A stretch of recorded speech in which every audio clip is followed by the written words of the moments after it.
5 сынып, 1 тақырып: алғашқы адам қалай пайда болды? Ежелгі тарих 4 кезеңге бөлінеді. Бірінші — тас дәуірі. 2,5 миллион жылдан біздің заманымызға дейін 3 мыңжылдық аралығы. Екінші кезең — мысты тас дәуірі. Біздің заманымызға дейін 4-3 мыңжылдықты қамтиды. Үшінші кезең — қола дәуірі. Біздің заманымызға дейін 2-1 мыңжылдықты қамтиды. Төртінші дәуір — темір дәуірі. Біздің заманымызға дейін 1 мыңжылдық, біздің заманымыздың 1 мыңжылдығын қамтиды. Ежелгі адамдар шамамен 2,5 миллион жыл бұрын Африкада пайда болады. Қазіргі ғылымда ежелгі адамдардың пайда болуы туралы ғарыштық, діни және эволюциялық теориялар бар. 1931 жылы Шығыс Африкада Олдувей шатқалында маңызды жаңалық ашылды. Ағылшын археологы Луис Ликийдің басқаруымен ғалымдардың бір тобы жер қыртысының түрлі қабаттарынан тастан жасалған еңбек құралдары мен жануарлардың сүйектерін тапқан. Кейін алғашқы адамдардың сүйектері де табылады. Ғалымдар оны епті адам деп атайды. Адамдар еңбек құралдарын тастан жасаған алғашқы уақытты палеолит немесе ежелгі тас ғасыры деп атайды.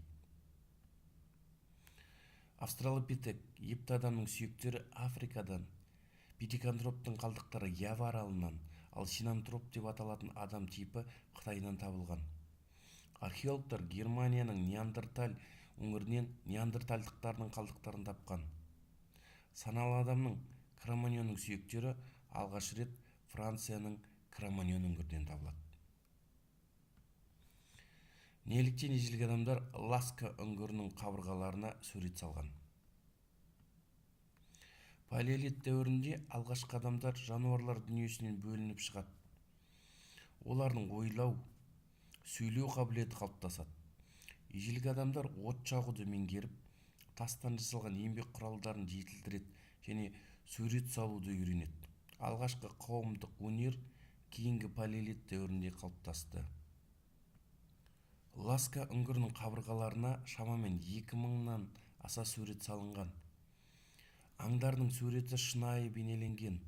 Ласка үңгірінде тек жануарлардың суреттері ғана емес, сонымен бірге аң аулау көріністері де кездеседі. 1879 жылы археолог Саутуола және оның 9 жасар қызы Мария үңгірлердің біріне барады. Олар үңгірдің ішіне кірген кезде Мария төбеге қарап айқай салады: «Әке, қараңыз, бұқалар!»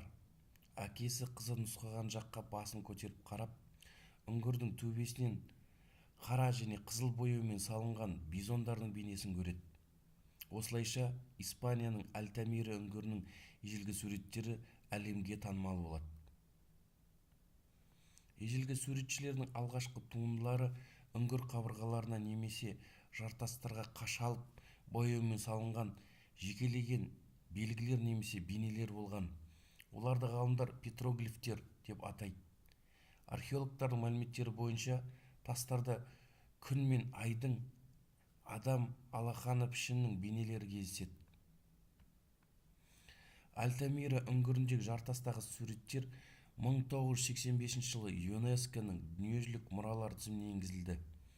Сол үңгірдің төбе жағында бұдан 15 мың жыл бұрын салынған ежелгі суретшілердің 20-дан аса көркем суреттері бар.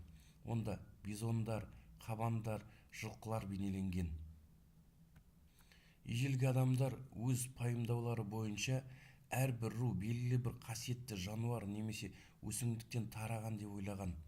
Осындай наным-сенімдер тотемизм деп аталады. Адамдар тотем аштық пен бақытсыздықтан сақтайды, азық береді, аңшылықта сәттілік әкеледі деп сенді. Сонымен қатар ежелгі адамдар қайтыс болған адамның жаны мен рухына да сыйынды. Ежелгі адамдар не себепті найзағай жарқылдайтынын, жаңбыр жауатынын, топан су басатынын және тағы басқа құбылыстарды білмеді. Олар бұл құбылыстарды тылсым күштер іске асырады деп есептеді. Табиғат құбылыстарын дәріптеу және олардың жаны бар деп есептеу анимизм деп аталды.